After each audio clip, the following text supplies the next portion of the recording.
Okay, I'll start recording. All right. Okay.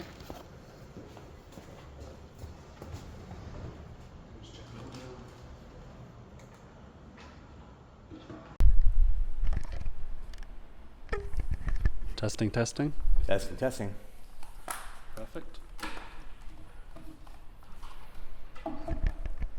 Okay. I'm Mohammed Kazim, and I'm here with... Brian Bishop. So nice to have you, Brian. Thank you for having me. I think We're gonna get a lot of guests. Yeah, my first guest. Hopefully goes well. Okay. So, come on, don't worry.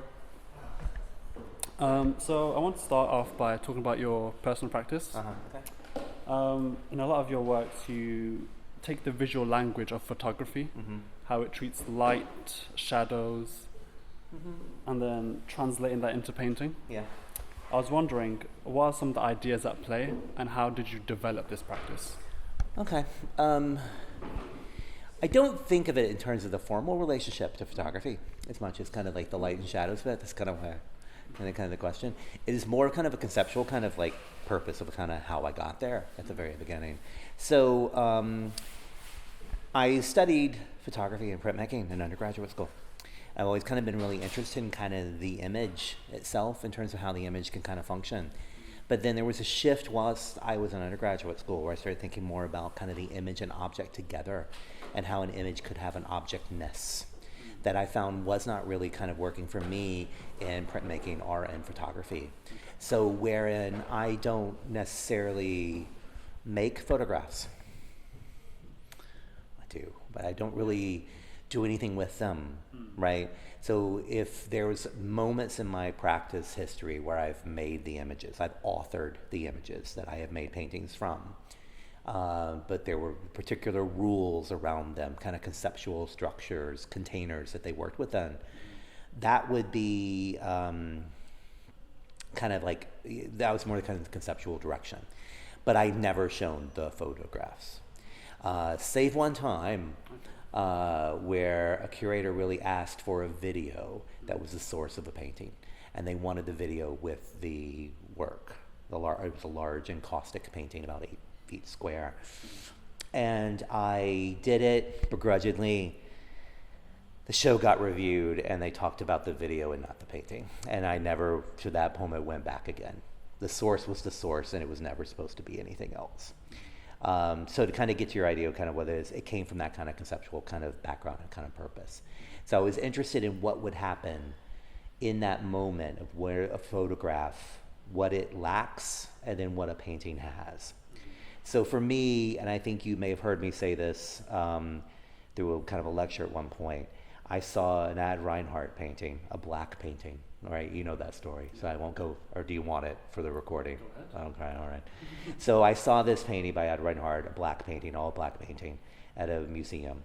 I thought I knew what was good art and not good art back then, so I kind of sloughed it off and kind of kept going past it. But I came back and I saw people looking at it. I looked at it. To make the story kind of short, because you've heard it before, I realized I had a protracted relationship with this object. I lost track of time. It slowed me down, and it made me pace itself. It controlled it. And I'd never had that relationship with an art object before. I would flip through in books, because that was before you was flip through in your thumbs. And I then realized that was a power that the images that I was making in printmaking and photography did not have. I tried to make those kind of cases. I made prints that I made plates, matrices that I never printed. They never really went anywhere, so then I went into painting. And it came along with the fact that I worked with encaustic, which is kind of hot wax. I did that for many years because it mirrored the surface of a Polaroid, and the scratches looked very similar to the scratches the Polaroids had, that they could be aged and kind of like developed. Because if you know when you get a Polaroid, you can draw on it at a certain point, and I could do that same mark. So I was interested in that relationship, but it was always that. Now that comes for different reasons why I went through. So I had images that had been captured from webcams, webcams that were kind of set up to kind of like almost kind of surveillance in kind of domestic and non-domestic spaces. And I've done kind of just random kind of like put tape over the viewfinder and just what the camera would take, right? There were a lot of different rules that I would go about capturing them. That's always what it was. And then pretty much for the last decade, I've only been working with found photographs, either from archives or something like that, usually where I have no connection with the person on the other end, except through that image. Because I think there's something about, there's their indexicality, their history in that image, and then my history gets put onto it at the looking of it. And so there's a wonderful quote by this artist, Jonathan Lasker, I think sums this up well, where he says that looking at a painting is very different than looking at a photograph. Because when you look at a painting, you have to look through the marks that make it to see the image, so that you're aware of its making and its idea at the same time. And I've been always interested in that. That helped. Of course, I'd love to come back around to that, but Okay. I think with the like link between photography and painting, Yeah. it kind of like, is there like an influence from art history? You know, with the art canon, with painting, with photography being like intrinsically linked to painting? They're people.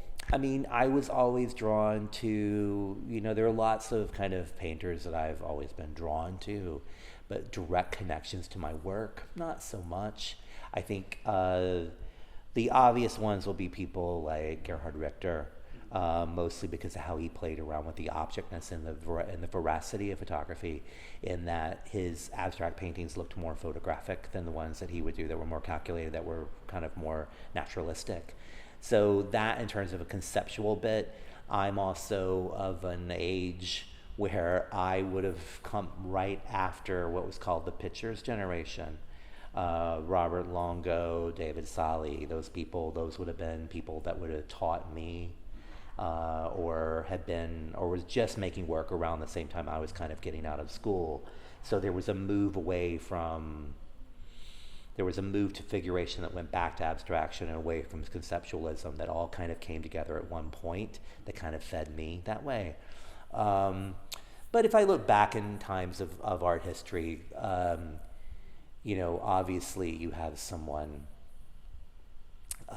you have all the Renaissance, which is really clear about how they would deal with that kind of picture ledge window, right? That separation, to Vermeer, obviously, because those are coming from a camera obscura, right? And I always knew, like, you don't see that way. That's a camera. That's a lens. That the way that sees, right? Even way before David Hockney started talking about that was in the discourse. But that kind of came from it.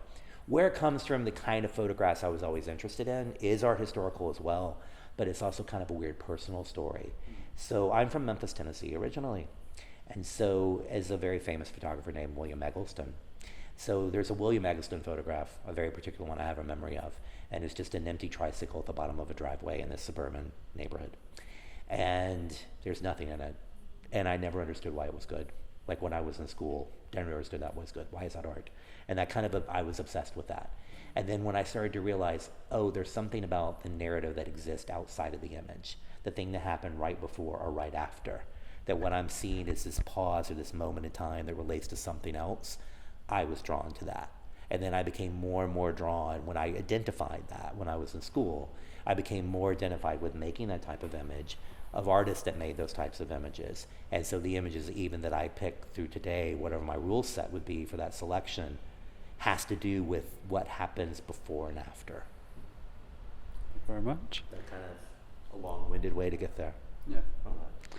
Going back to the painting, the story they had. Yeah. I kind of see the influence in a series that you did in 2014 with Black Interior. Oh, yeah. Yeah, I feel like for me that's my favorite work that you've done. Oh, thank you.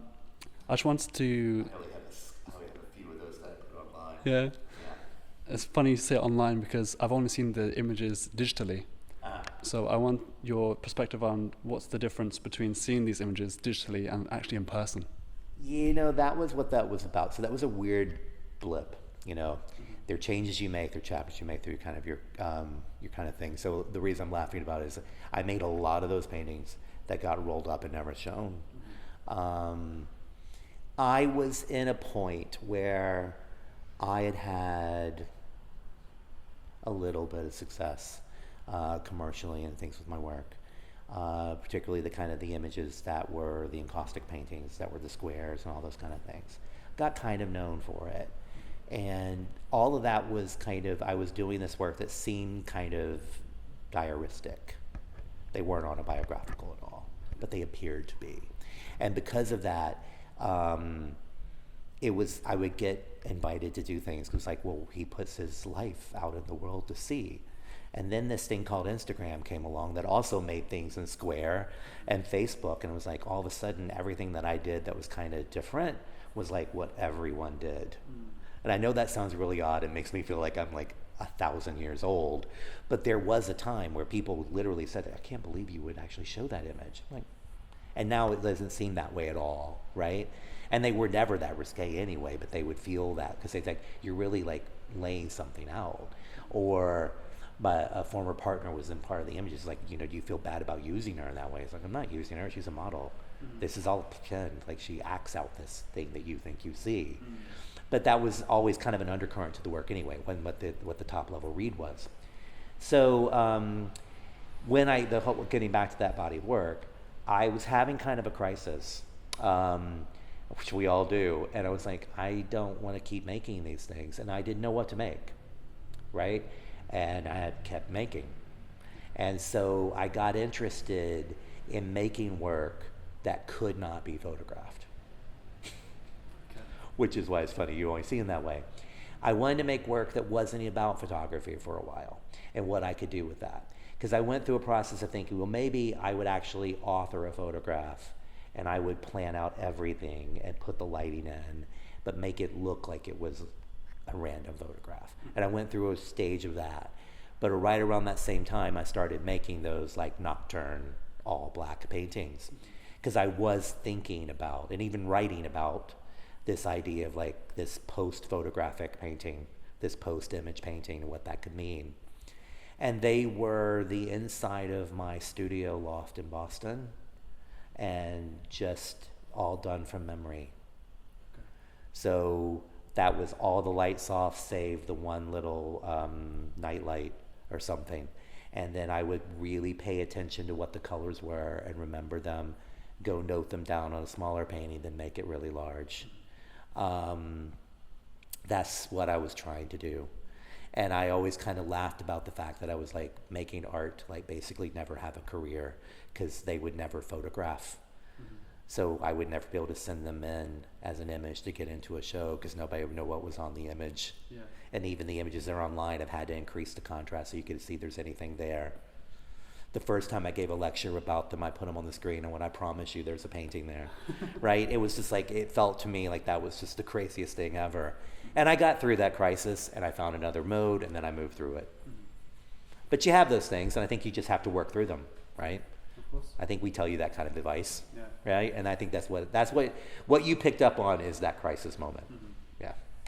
I think also in the work, there's a lot of like depiction of the candid and the accidental image.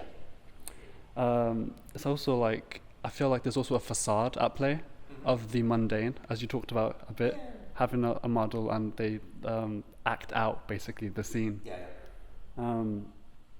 It feels like each painting is a facade where the painting itself is meticulous. Would you agree with that? Oh yeah. No, it's particularly if you think back to those things that were the domestic things that were more random. I mean, encaustic is a very labor-intensive process. Not a lot of people work with encaustic to the level of kind of detail that I worked with it with. I don't do those anymore. That was another crisis point. But like it was. I would say yes, they are very meticulous, and that was part of it. Is that a painting that would take so excruciatingly long to see and to make, to really notice them, and it's just the side of a cabinet door. That was definitely like the intent, that I was like imaging nothing to talk about it. Now that work would also be, that's why it doesn't really live online. I don't have great images of it, but they were always seen in a sequence and in a particular order. So there would be bodies of work, there would be 8, 9, 10 pieces, and they actually were only seen in that order, right? They weren't meant to be kind of seen in another way. I mean, you could work through the exhibition backwards, but you could see how they were supposed to build through. So I had thought about sequencing with that to underline that meaning. But yeah, they were kind of about that idea of the throwaway image, the mistake. I was very interested in that aesthetic, right? But I would then figure out ways, because they did start that way, completely honestly. Like I said, it was like taping over the viewfinder.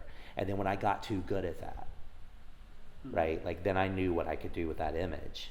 Like literally doing this, I could know what that image is going to be. I had to stop. And then that's when I went into webcams, or I pulled from video, or I did something else. Because I had to do something to create that image in another way.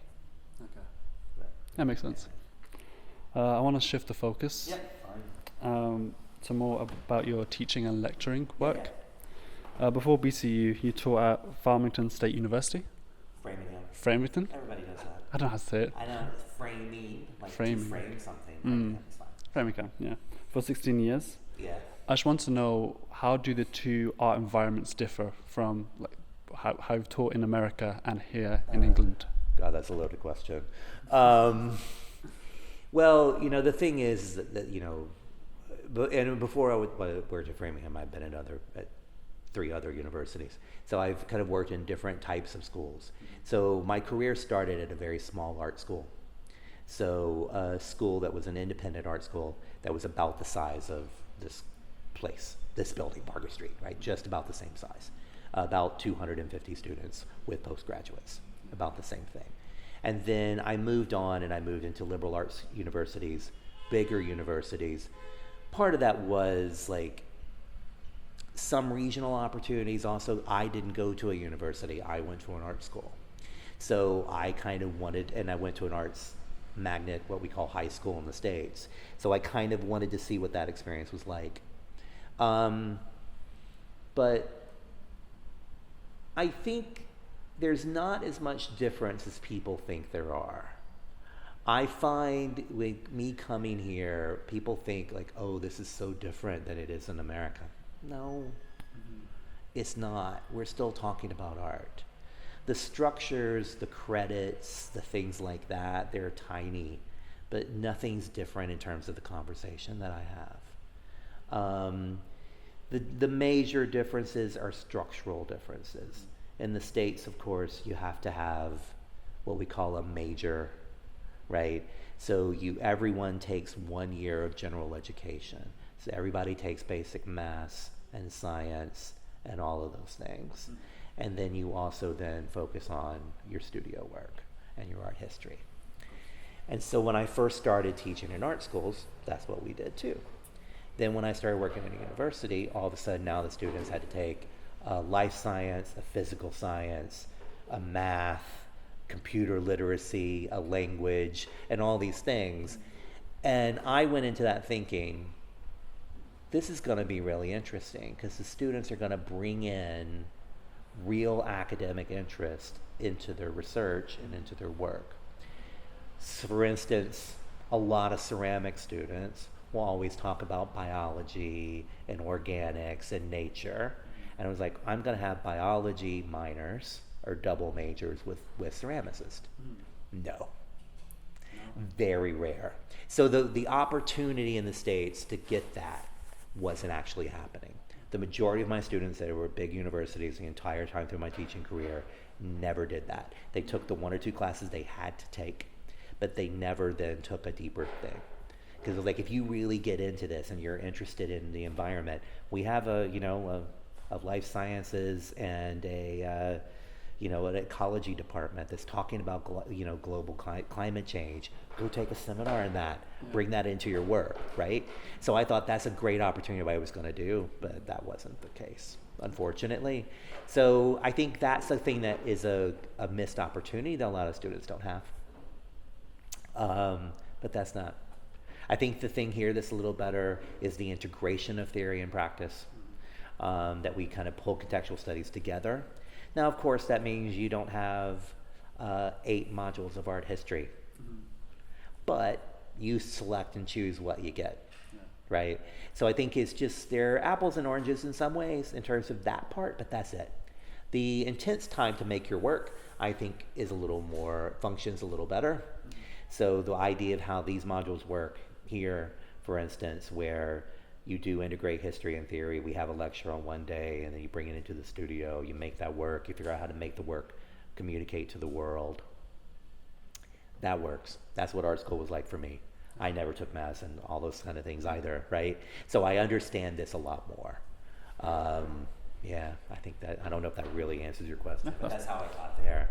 Is I did it more of the wanting to learn from other students, right? So the students with shifts, I was kind of curious, what are their students like? Are they gonna like bring something different that I don't know? Because basically I've been in school my entire life. That's very good, thank you. That's the great thing about teaching. Yeah. Speaking of teaching, your role currently as the course director, you are the closest to the institution, right? Yeah. You're kind of seen as by proxy, you're the intermediary between the institution and lecturers. Yeah. How do you balance the role of being the voice of the institution and your views yourself that you have as an artist and a lecturer? Oh no, I probably would want to ask you that. I would say that I try to kind of understand kind of the both sides of it. I've been in positions in the past where I was a little more straight administration, right? So in my previous position, I would have been over a much larger area. I would have been over fashion, music, art history, graphic design, illustration, product design, painting, sculpture, printmaking, and ceramics as all courses, right?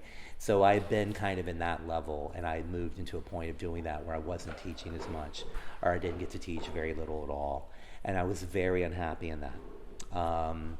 There were certain parts that I think I brought. I think I was decent at the job, but I didn't really like that.